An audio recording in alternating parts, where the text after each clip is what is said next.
어머님, 다음부턴 꼭 연락 좀 주세요. 남의 집에 약속 없이 오시는 건 예의가 아니거든요. 오늘은 그냥 돌아가세요. 너 입으로 매번 어머님 가족이니까 도와주세요.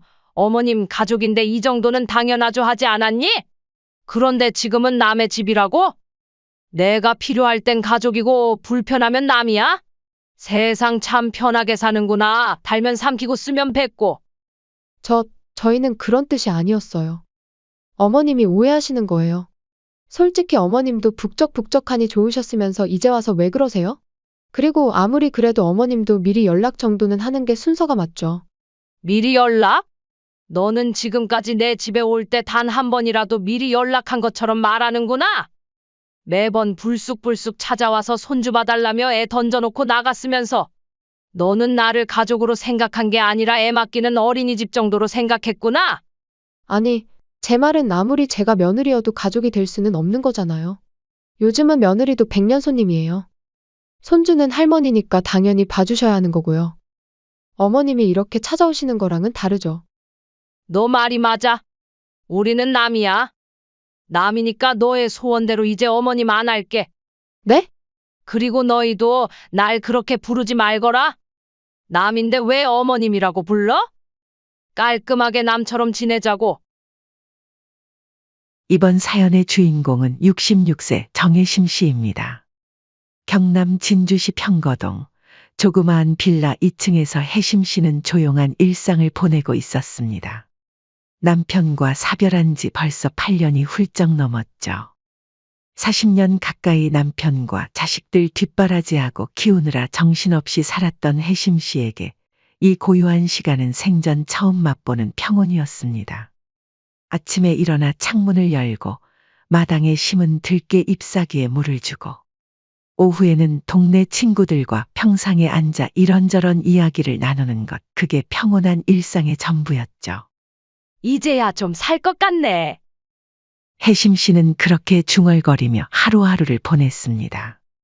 하지만 그 평온은 오래가지 못했습니다. 어느 날 저녁 아들에게서 전화가 걸려왔죠. 엄마, 놀라지 말고 들으세요. 여자친구 임신해서 결혼해야 할 것 같아요. 아들 윤재의 목소리는 어딘지 모르게 떨리고 있었습니다.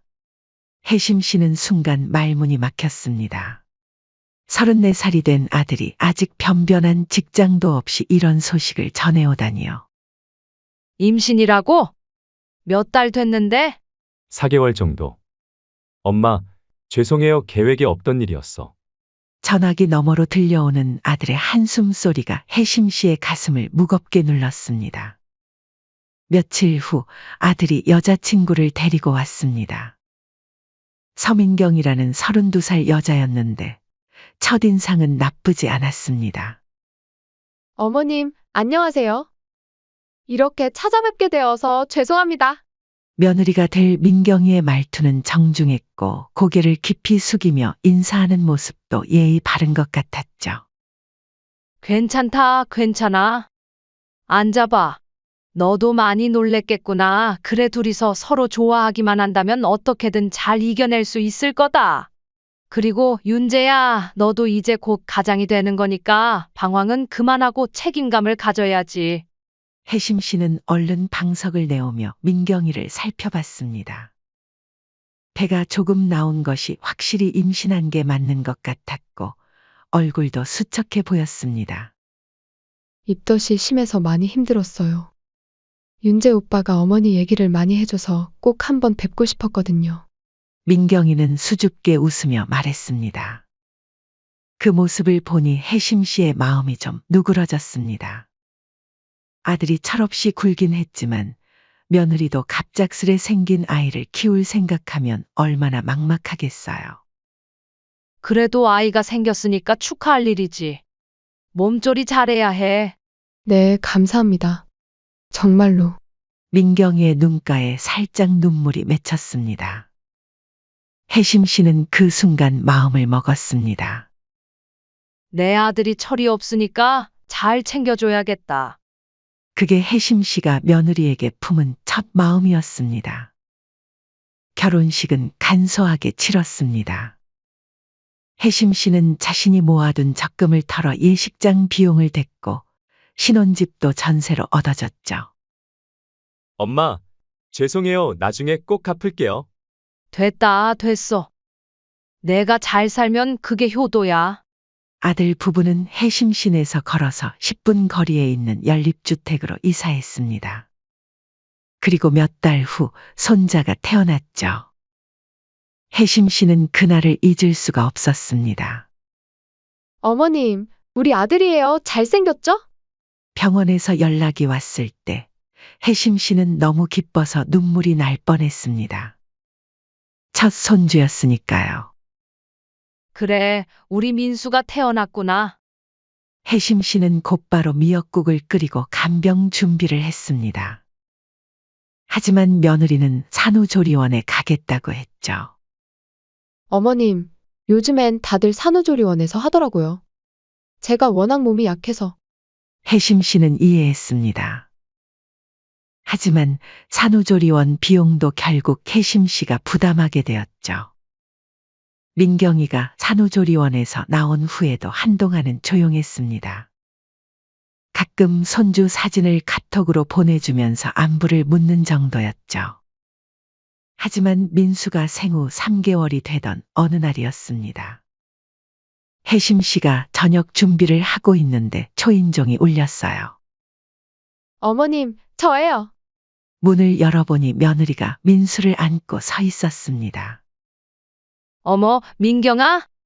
갑자기 웬일이야? 어머님, 죄송한데 아이 맡길 데가 없어서요. 잠깐만 봐주실 수 있어요? 민경이의 표정은 급해 보였습니다. 그래, 그럼. 들어와, 들어와. 혜심 씨는 얼른 며느리를 맞아들였습니다. 급한 일이 생겨서요. 정말 잠깐만 부탁드릴게요. 뭔 소리야? 손주 보는 게 뭐 어려운 일이라고. 마음 놓고 다녀와. 혜심 씨는 손주를 안아드렸습니다. 처음 제대로 안아보는 민수는 생각보다 무거웠지만 그 온기가 가슴 깊숙이 전해져 왔죠. 어머님, 정말 감사해요. 2시간만 있다가 데리러 올게요. 며느리는 황급히 나갔고 혜심 씨는 손주와 둘만 남게 되었습니다. 하지만 그 2시간은 4시간이 되었고 저녁 시간이 되어서야 며느리가 돌아왔습니다. 어머님, 정말 죄송해요. 일이 좀 길어져서. 괜찮다. 민수랑 재미있게 놀았어. 혜심 씨는 웃으며 말했지만 사실 혼자 아이를 돌보는 건 생각보다 힘들었습니다. 하지만 혜심 씨는 며느리를 이해하려고 했습니다. 며느리도 힘들겠지. 가끔 이런 부탁쯤이야. 그게 시작이었습니다. 그 이후로 며느리는 일주일에 한두 번씩 손주를 맡기러 왔습니다. 어머님, 오늘도 부탁드려도 될까요? 그래, 그래. 데려와. 혜심 씨는 매번 웃으며 받아들였습니다. 서로 이해하고 배려하면서 가족이 되어가는 거라고 생각했거든요. 며느리도 처음에는 고마워했습니다. 어머님, 정말 감사해요. 덕분에 숨 좀 쉴 수 있어요. 뭔 소리야? 가족인데 당연한 거지. 하지만 시간이 지나면서 뭔가 조금씩 달라지기 시작했습니다. 며느리가 찾아오는 횟수가 점점 늘어났고 머무는 시간도 길어졌죠. 그리고 잠깐만이라던 시간은 어느새 반나절이 되는 일이 많아졌습니다. 그래도 혜심 씨는 참았습니다. 며느리가 젊은 엄마로서 힘들어하는 게 눈에 보였으니까요. 하지만 그때는 몰랐습니다. 이 작은 배려가 나중에 어떤 결과를 가져올지를. 민수가 생후 6개월이 되어갈 무렵 며느리의 방문 횟수는 더욱 늘어났습니다. 처음에는 일주일에 한두 번이던 것이 이제는 거의 격일로 찾아왔죠. 그것도 시간이 더 길어졌습니다. 어머님, 오늘도 부탁드려요. 며느리는 이제 미안해하는 기색도 별로 없어 보였습니다. 그저 당연하다는 듯이 불쑥불쑥 찾아와 아이를 맡기고 가버렸죠. 그런데 어느 날 며느리가 평소와 다른 부탁을 해왔습니다. 어머님, 오늘은 도저히 밥할 힘이 없어요. 밥 좀 먹고 갈게요. 저 불고기랑 저번에 해주셨던 된장찌개 해주시면 안 돼요? 혜심 씨는 당황했습니다. 손주를 봐주는 것과 식사까지 해주는 건 차원이 다른 일이었거든요. 하지만 며느리의 얼굴을 보니 정말 지쳐 보였습니다. 뭐 별거 없지만 들어오거라. 혜심 씨는 급히 장을 보러 나갔습니다. 된장찌개에 멸치볶음, 시금치 나물에 불고기까지.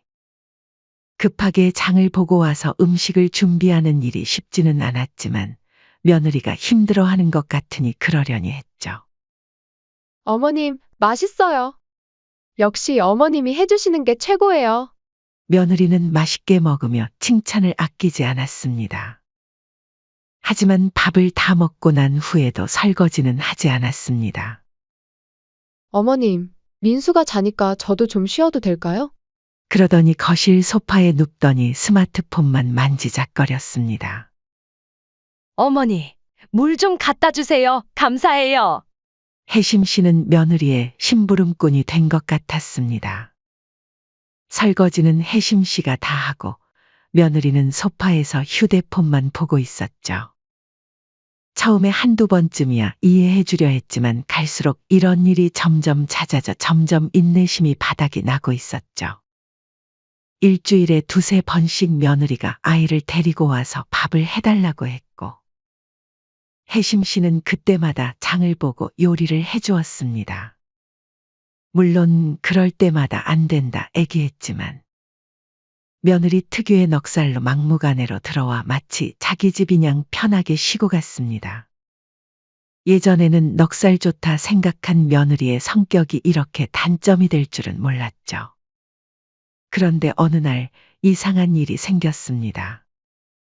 혜심 씨가 친구에게 생일 선물로 받았던 다이슨 청소기가 보이지 않는 거였어요. 어? 청소기가 어디 갔지? 혜심 씨는 집안을 다 뒤져봤지만 청소기는 없었습니다. 며칠 후 아들 집에 반찬을 가져다 주려고 갔다가 우연히 윤재의 차 트렁크를 본 순간이었습니다. 거기에 자신의 다이슨 청소기가 들어있는 게 아니겠어요. 혜심 씨는 눈을 의심했습니다. 집에 돌아와서 며느리에게 전화를 걸었습니다. 민경아, 청소기. 너 가져갔니? 아, 그거요? 저번부터 제가 가지고 싶었던 거라서 저희 집에 놓고 쓰려고 가져왔어요. 며느리의 대답은 너무나 당당했습니다. 마치 당연한 일을 한 것처럼 말이죠. 아니, 가져간 걸 떠나서 말도 없이 가져갔니? 내가 얼마나 찾았는데? 어차피 가져간다 해도 괜찮다 하셨을 거면서 왜 그러세요? 혜심 씨는 말문이 막혔습니다. 친구가 생일 선물로 주신 소중한 물건인데 허락도 없이 가져가 놓고는 오히려 당당하게 구는 며느리를 보니 어이가 없었습니다. 심지어는 갑자기 사라져 치매인가 하고 걱정까지 했었죠. 그렇게 며느리의 행동은 점점 더 도를 넘기 시작했습니다. 이제는 예고도 없이 아무 때나 찾아왔습니다. 혜심 씨가 빨래를 널고 있든 TV를 보고 있든 상관없이 말이죠. 어머님, 민수 좀 봐주세요. 그러고는 아이만 맡기고 사라져버렸습니다. 어떨 때는 5시간이 넘도록 돌아오지 않기도 했어요. 혜심 씨는 66살의 나이에 하루 종일 아이를 돌보느라 허리가 아파왔습니다. 그런데도 며느리는 미안해하는 기색이 없었습니다. 어머님, 감사해요. 덕분에 좀 쉬었네요. 그게 전부였습니다. 드디어 혜심 씨가 참다 못해 말을 꺼냈습니다. 민경아, 나도 사람인데 늘 준비되어 있는 건 아니야. 어쩌다 한두 번이야 내가 봐줄 수 있지만 이렇게 매번 당연하다는 듯 맡기고 가면 난처하단다. 혜심 씨는 최대한 부드럽게 말했습니다. 하지만 며느리의 반응은 예상과 달랐습니다. 어머님, 어차피 혼자 사시잖아요. 우리가 오면 심심하지도 않고 좋으셨잖아요. 며느리는 웃으면서 대답했습니다. 맨 처음엔 좋다고 하셔놓고 이제 와서 그러시는 거 좀 쪼잔하신 거 아니에요? 그 순간 혜심 씨의 가슴에 차가운 기운이 내려앉았습니다. 쪼잔하다고. 혜심 씨는 지금까지 며느리를 위해 얼마나 많은 것을 해줬는지 생각해 봤습니다. 일주일에 서너 번씩 손주를 돌봐주고 밥까지 해서 먹여주고 청소기까지 가져가도 참아줬는데 그런데 미리 연락해달라는 당연한 부탁을 쪼잔하다고 말하다니요. 혜심 씨는 그 말을 듣고 있는 자신이 믿어지지 않았습니다. 내가 실수했구나. 해준 만큼 이해해 줄 줄 알았는데 이제는 점점 당연한 게 되어가구나. 며느리에게는 혜심 씨의 배려와 도움이 그저 외로운 시어머니를 위한 봉사활동 정도로 여겨지고 있었던 거였습니다.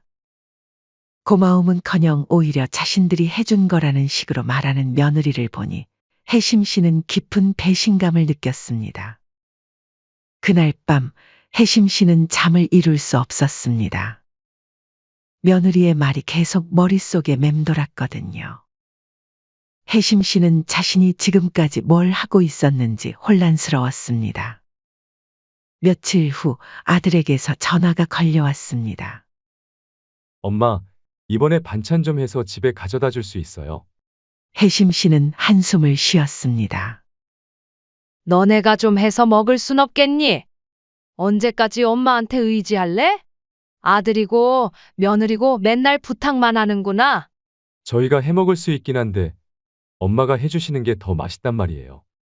대신 다음에 저희가 맛있는 거 사드릴 테니까 이번만 해주세요. 그래, 그럼 다음번에 너네 올 때 해다 줄게. 이번만이다. 혜심 씨는 정성스럽게 된장찌개를 끓였습니다. 멸치볶음에 시금치나물, 배추김치까지. 1시간 넘게 정성을 들여 반찬을 만들었죠. 비닐봉지 2개에 나눠 담고 보니 제법 묵직했습니다. 가만히 있어봐. 어차피 근처에 볼 일도 있고 하니 아들 집에 들릴 겸 가져다 주자. 혜심 씨는 그렇게 생각하며 아들 집으로 향했습니다. 아들 집 앞에 도착해서 현관 벨을 눌렀죠. 누구세요? 며느리의 목소리가 인터폰으로 들려왔습니다. 나야, 민경아. 반찬 좀 해가지고 왔어. 잠시 후 문이 열렸습니다. 며느리가 나타났는데 잠옷 차림의 얼굴이 상당히 불쾌해 보였습니다. 어머님, 무슨 일이세요? 자다 깼잖아요. 며느리의 첫 마디부터 차가웠습니다. 아니, 된장찌개랑 반찬 좀 해가지고. 그냥 잠깐 들렀어. 제가 반찬 좀 해달라고 그랬었나요? 오늘? 윤재가 해달라 했었지. 너 좋아하는 된장찌개도 가져왔다. 아, 오빠가요? 근데 오늘 달라는 말은 아니었을 텐데. 혜심 씨는 손에 든 봉지를 들어 보이며 말했습니다. 그런데 며느리의 반응은 예상과 전혀 달랐습니다. 어머님, 다음부턴 꼭 연락 좀 주세요. 남의 집에 약속 없이 오시는 건 예의가 아니거든요. 며느리는 조금도 망설이지 않고 말했습니다. 설마 가족이라고 아무 때나 와도 된다고 생각하신 건 아니죠?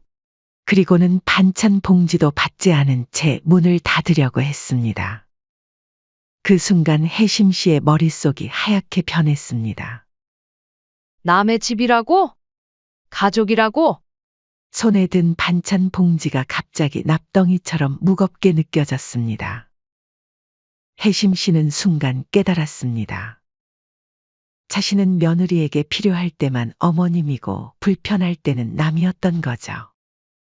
남의 집이라고? 가족이라고? 혜심 씨의 목소리가 떨렸습니다. 그럼 너 지금까지 내 집에 올 때는 뭐였어? 그때는 가족이었고, 어머님, 그건 너 입으로 매번 어머님 가족이니까 도와주세요. 어머님 가족인데 이 정도는 당연하죠 하지 않았냐? 혜심 씨는 지금까지 며느리가 했던 말들을 하나하나 되짚었습니다. 그런데 지금은 남의 집이라고? 내가 필요할 땐 가족이고 불편하면 남이야? 며느리는 당황한 듯 말을 더듬었습니다. 그건 저희는 애가 있으니까 어쩔 수 없이. 어쩔 수 없이? 그럼 내가 찾아온 것도 어쩔 수 없이야. 너네들이 해달라고 부탁해서 만든 반찬 가져온 거잖아.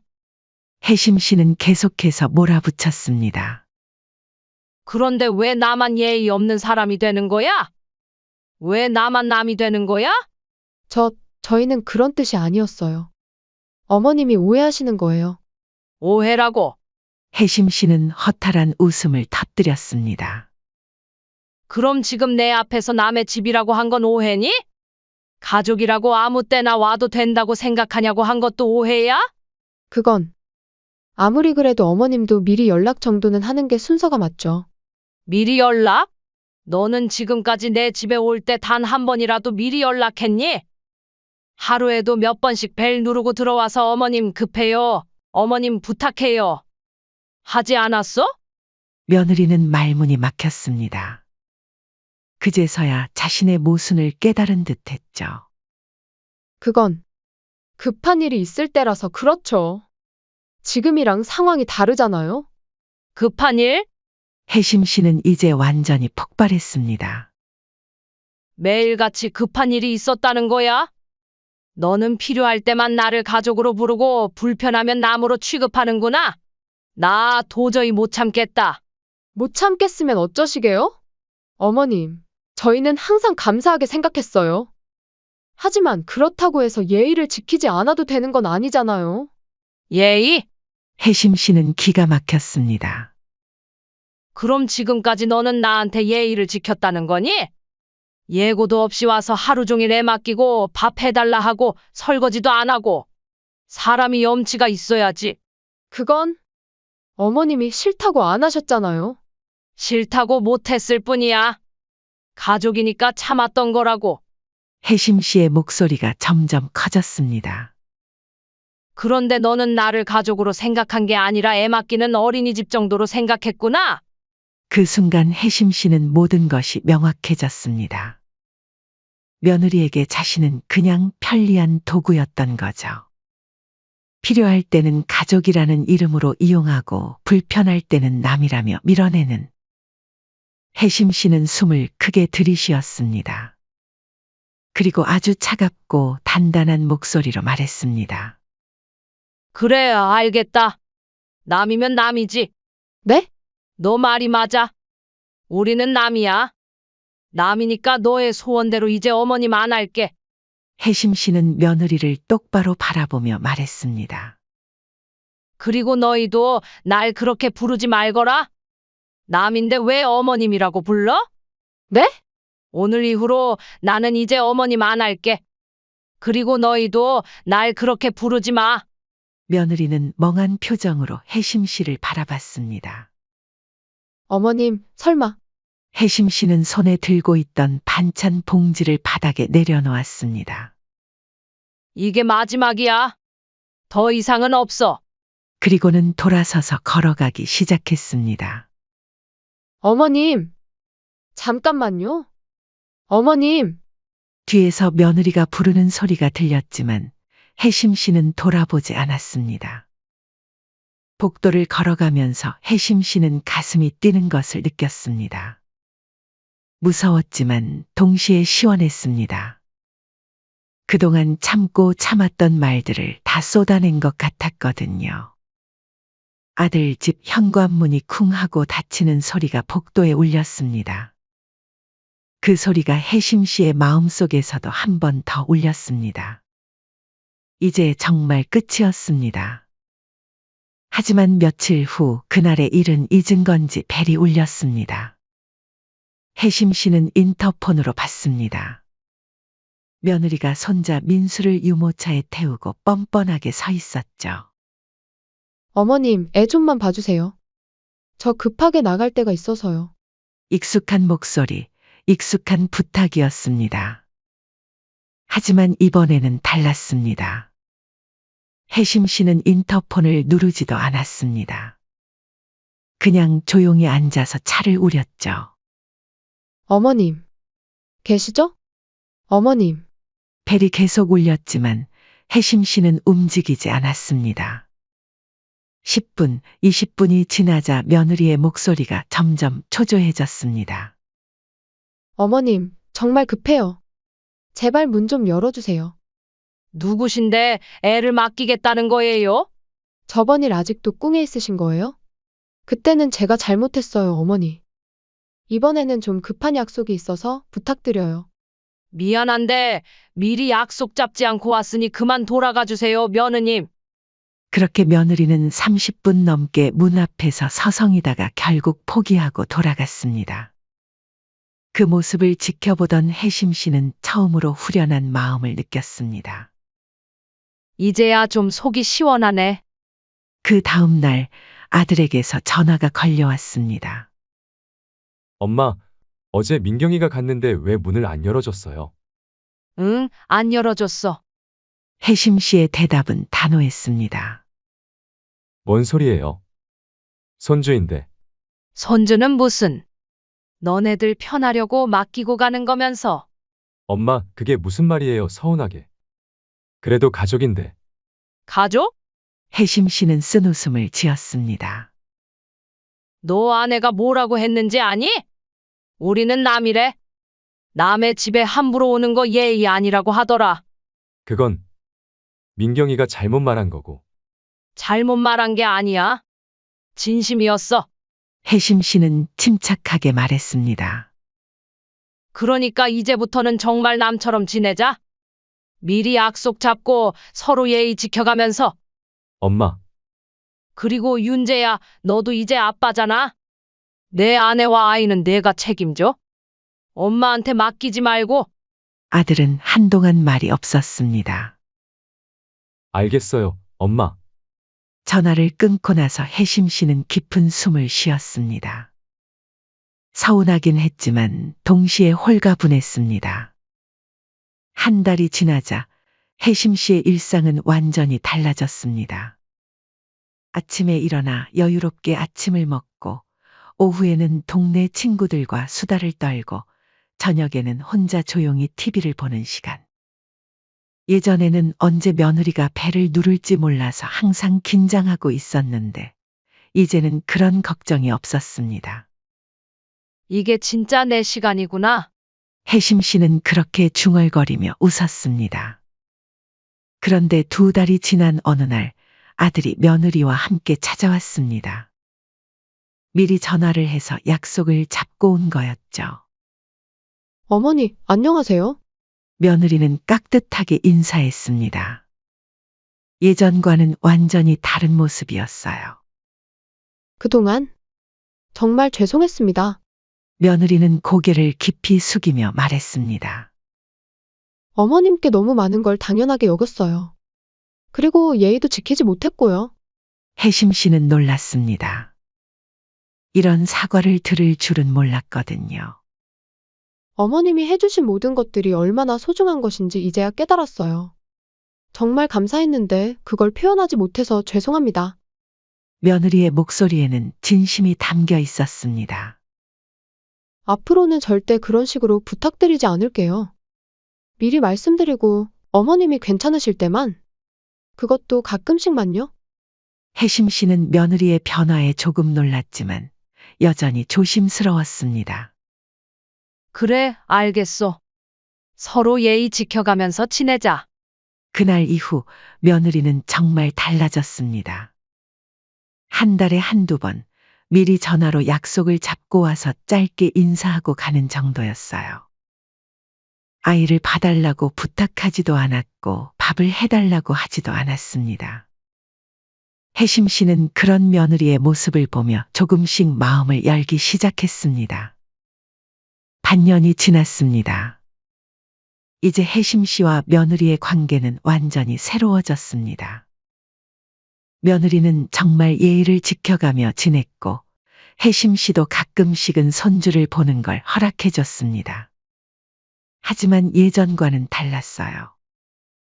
서로의 경계를 존중하고 일방적인 희생은 없었습니다. 며느리가 부탁할 때는 정말 정중하게 부탁했고 혜심 씨가 거절하면 순순히 받아들였어요. 이제야 진짜 가족 같네. 혜심 씨는 그런 생각을 했습니다.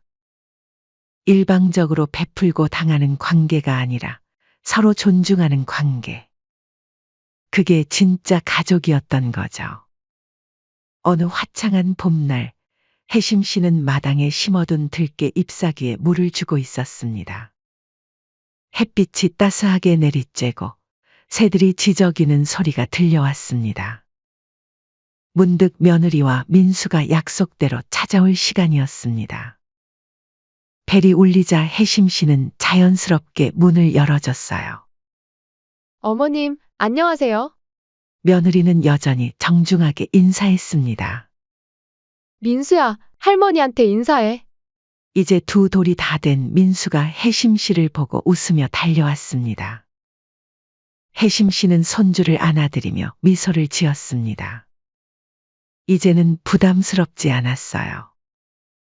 정해진 시간에 서로 약속한 대로 만나는 거니까요. 참 평화롭네. 혜심 씨는 만족스러운 미소를 지었습니다. 저녁 무렵 혜심 씨는 조용히 차를 우려 마셨습니다. 찻잔 위로 김이 피어오르고 창문 너머로 석양이 물들어갔습니다. 혜심 씨는 그 순간을 온전히 즐겼습니다. 이 평화는 더 이상 누구에게도 허락받지 않아도 되는 평화였습니다. 하지만 동시에 가족과도 건강한 관계를 유지할 수 있는 평화였어요. 누군가의 편의를 위해 포기하지 않아도 되고 그렇다고 가족을 포기하지도 않는 평화. 이제야 진짜 내 인생을 사는 것 같네. 혜심 씨는 그렇게 중얼거리며 차를 한 모금 마셨습니다. 때로는 단호해져야 진짜 사랑을 지킬 수 있다는 걸 혜심 씨는 이제 알게 되었습니다. 무조건적인 희생이 아니라 서로 존중하는 관계. 그게 진짜 가족이었던 거죠. 창밖으로 조용한 바람이 불어와 커튼을 살랑 흔들었습니다. 혜심 씨는 그 바람을 맞으며 진정한 만족감을 느꼈습니다. 자신을 지키면서도 가족을 사랑할 수 있는 방법을 찾은 거였으니까요. 그날 밤 혜심 씨는 오랜만에 깊고 편안한 잠에 들었습니다. 내일도 자신만의 시간을 가질 수 있고 동시에 가족과도 건강한 만남을 가질 수 있다는 확신과 함께 말이죠. 이제 진짜 모두가 행복한 인생이 시작된 거였습니다.